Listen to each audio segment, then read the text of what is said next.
आदाब, मैं हूं मुमताज आलम रिजवी और मैं बहराइच के सिलसिले में बात करूंगा। बहराइच में जो कुछ हुआ महाराजगंज में बहुत ही अफसोसनाक है। चाहे वो नौजवान का कत्ल हो या फिर गलत तरीके से प्रोवोक करना हो या उसके बाद जिस तरह से एक साजिश के तहत वहां मकामी मुसलमानों की दुकानों का जलाया जाना हो, घरों का जलाया जाना हो, लोगों को पीटना हो, मारना हो, और इसके बाद भी जो पुलिस ने किया है अपनी गलतियों को जस्टिफाई करने के लिए, उसे भी माशरे के लिए बेहतर नहीं कहा जा सकता। बड़े सवाल हैं, क्या कानून कहता है? अब तो खबर ये आ रही है कि बुलडोजर भी चलाया जाएगा। 25 घरों को आइडेंटिफाई किया गया है। सुप्रीम कोर्ट की गाइडलाइन आ गई है। इसके बावजूद, क्योंकि सरकार तो ताकतवर होती है, सरकार जो चाहती है वो करती है और जो चाहती है वो करवाती है।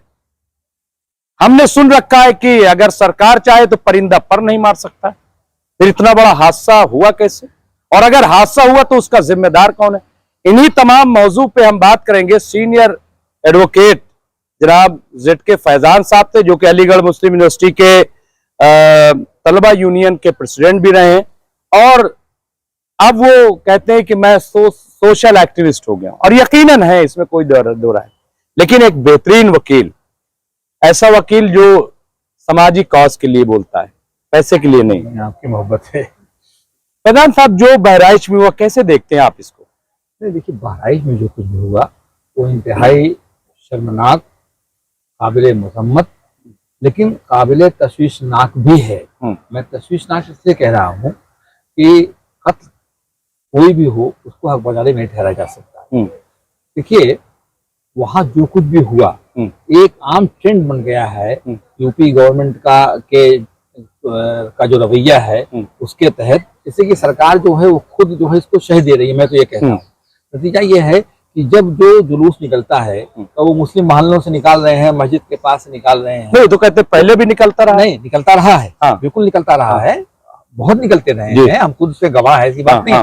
लेकिन वो आता था, निकलता था, बस की मस्जिद के पास से वो गुजरते थे तो अपना डीजे उजे का किसी जमाने में रवाज नहीं थे, जब से डीजे का हुआ तो उसका मालूम शुरू कर देते थे और उसके बाद वो अपना जुलूस लेके आगे बढ़ जाते थे और अपने नारे वारे लगाते थे, जो नारे आम कामन होते हैं, मजहबी नारे होते हैं। लेकिन अब वो क्या करते हैं कि अच्छे खासे आ रहे हैं, जरा स्लो वालूम पे आ रहे हैं, मगर जब मस्जिद के पास पहुंचते हैं, मुस्लिम महल्ले में पहुंचते हैं तो वालूम को बिल्कुल मैक्सिमम उस पे कर देते हैं। यानी डीजे इतना तेज करते हैं कि उससे ये गनगनाहट से वो हिलते हैं। भाई, दरवाजे और जो होते हैं, अगर आप वहां रहे, गाड़ी में हो तो पर्दे वर्दे गाड़ी के वो सब हिलने लगते हैं, गेट वगैरह। अगर आप कभी रुकना, ये इत्तेफाक हुआ है, आपको भी हुआ होगा।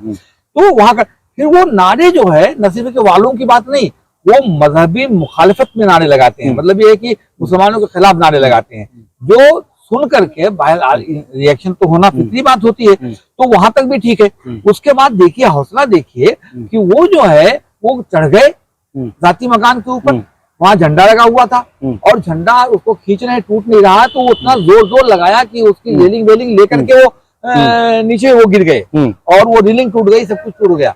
उसको करेंगे तो देखिए, जज्बात का मजरू होना, ये सब चीजें जो है इंस्टेंटेनियस रिएक्शंस होते हैं, आला से सडन।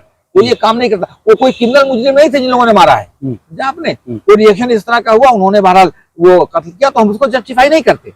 लेकिन दूसरी तरफ देखिए आप कि उसके बाद जिस तरीके से वहां पर मकानों को लूटा गया, दुकानों को लूटा गया, उस पर हम बात करेंगे। फैजान साहब, ये क्या वजह हुई? क्या पहले भी इस तरह से पत्थर चलते थे? क्योंकि सिर्फ यूपी का मसला तो है, हर जगह ये है। क्या चक्कर क्या है इसके पीछे? है कि देखिए, उनको जो है हमेशा बीजेपी की, देखिए एक ही चीज है कि वो उनको कम्युनल पोलराइजेशन चाहिए और उसी की बुनियाद पर उनके पास कोई और एजेंडा है ही नहीं। और अब कोई एजेंडा लाके वो बात भी नहीं कर सकते कि कोई एजेंडा ले आए। वो सिर्फ कम्युनल एजेंडे के ऊपर जिंदा है और वही उनका, इसलिए कम्युनलिज्म की इंतहा के बाद भी वो इंतहा पे करते चले जा रहे हैं। ये सूरत हाल है। तो मैं ये मानता हूँ, मेरा ऐसा ख्याल है यकीन के हद तक, कि ये खुद इस तरह के करवा रहे हैं, 2-4 लोगों को करके अपने ही लोगों से पत्थरबाजी करवा देते हैं। मतलब जानबूझ करके एक्सप्लॉइट कराते हैं, इसलिए कि उनको उसी बहाने जो है अपना उल्लू सीधा करना है, पॉलिटिकल उल्लू सीधा करना है, ये करते हैं। नहीं, एक सवाल ये उठता है, अभी देखिए यूपी के अंदर अभी इलेक्शन होने जा रहे हैं, बाई इलेक्शन, वो क्या कहते हैं, उसमें इज्जत और वकार का मामला पार्टी का है, इसलिए कि जो वहां पर जिस तरीके से बीजेपी, लेकिन दंगे तो समाजवादी पार्टी के दौर में भी हुए और बहुत हुए, आप देखते हैं मुजफ्फरनगर हुआ, तमाम हुआ। देखिए दंगे तो कोई भी सरकार रहेगी, कोई भी आएगी, उसको आप रोक नहीं सकते।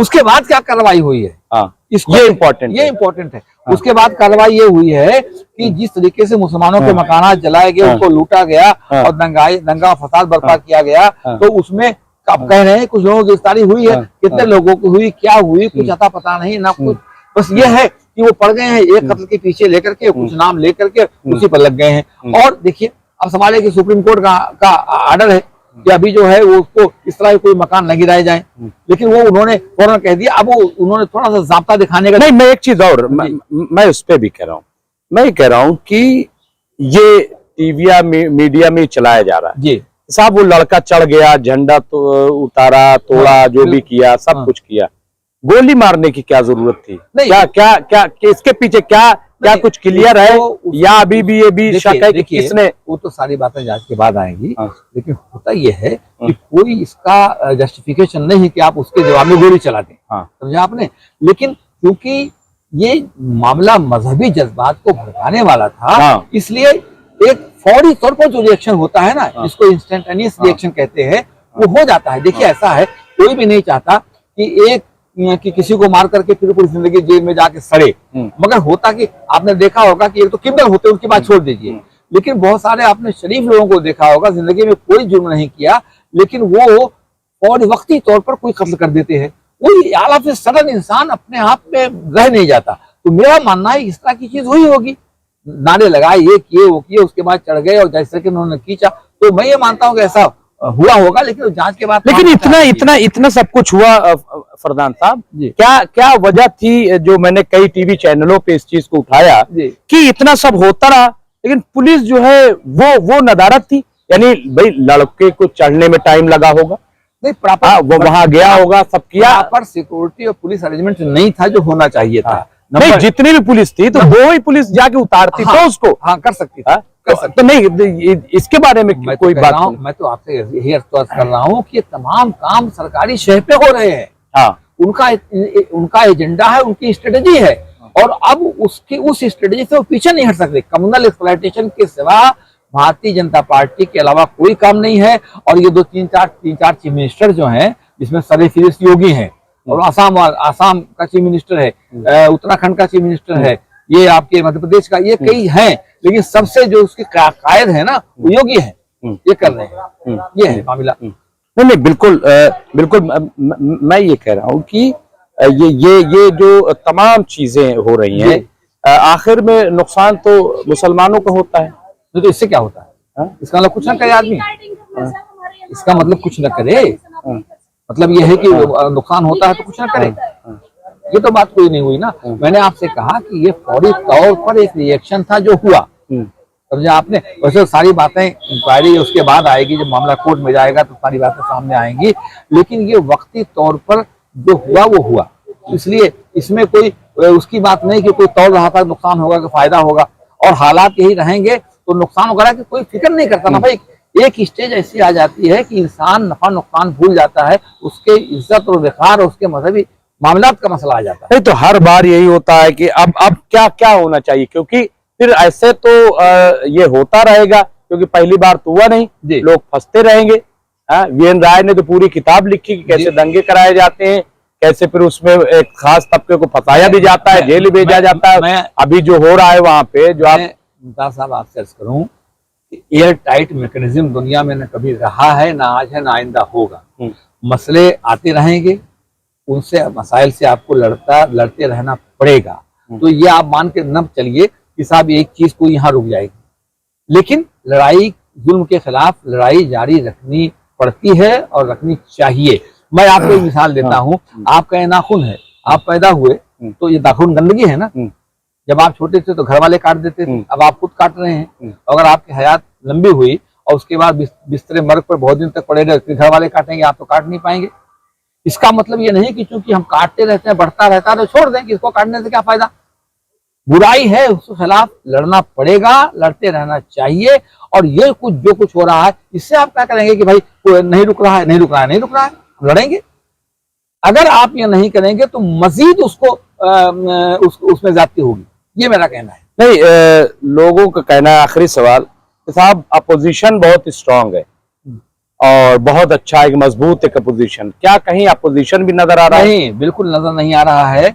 मेरा यही अपोजिशन के ऊपर चार्ज इस्तेमाल कर रहा हूँ है, वो अपोजिशन पार्टियां और लगभग सभी इसमें हैं जो अपने आप को सेकुलर क्लेम करती हैं। भारतीय जनता पार्टी को छोड़ करके, नहीं सेकुलरिज्म है क्या? नहीं, सुनिए, मैं कह रहा हूँ ना कि भारतीय जनता पार्टी को छोड़ करके जितनी भी पार्टियां हैं, they claim to be secular. मैं खाली ये कह रहा हूँ, वो अपने आप को सेकुलर क्लेम करती हैं, है नहीं हो तो आपके तय करने का काम है। लेकिन जहां तक इसका मामला है, इसका नहीं, इससे पहले जो मामला हुए हैं, अब वहां हिमाचल प्रदेश में हुआ, अब उनसे पूछिए कि मिनिस्टर कैसे वहां पहुंच गया, जिससे वो जज्बात और भड़क गए। अगर मिनिस्टर वहां नहीं पहुंचता, कांग्रेस पार्टी की गवर्नमेंट है ना, क्यों पहुंचा? अखिलेश यादव भी जिस तरह से उस यादव वाले मामले को उठा रहे हैं, सुल्तानपुर वाले को, उस तरह से इश्यूज को नहीं उठा रहे हैं। अभी तो 2 मरतबा बोले हैं, थोड़ा सा इलेक्शन अनाउंस हो गया है, लेकिन नहीं बोल पा रहे हैं।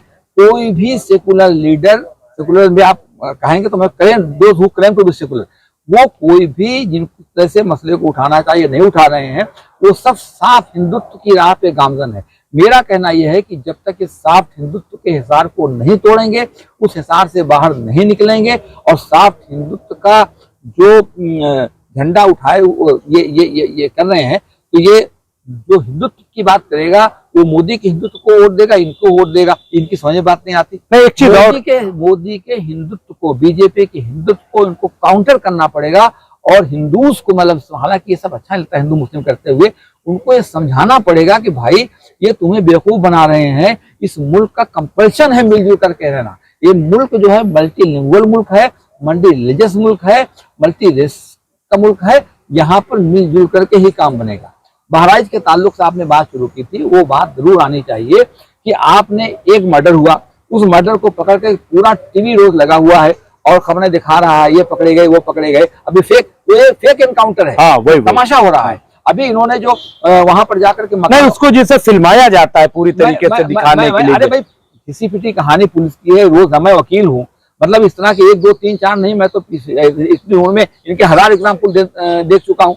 ये तो फर्जी कहानी है। उनको पकड़ के ले गए और घर से पकड़े गए भाई, वो उनकी बहन ने कहा ना, वो सब घर से पकड़े ले गए, बल्कि खुद भी गए। वो तो वहां गए थे बंदूक पहचान करवाने के लिए और कहाँ छुपी हुई उसको हासिल करने के लिए, उन्होंने गोली चला दी। नहीं फैजान साहब, मैं ये कहता हूँ, मैंने कई जगह मेरी बात मुकम्मल नहीं हुई, वो जरूर आनी चाहिए कि दूसरा काम क्या किया इन्होंने। अब वहां पर जाके नोटिस चिस्पा कर दिया है कि साहब ये मकान जो है यहाँ रोड से इतना हट के बने हुए हैं, रोड पे सभी हट के बने हुए, पूरे महाराज के गिराओ तो हम जाने, पूरे महाराज का गिराओ तो हम जाने।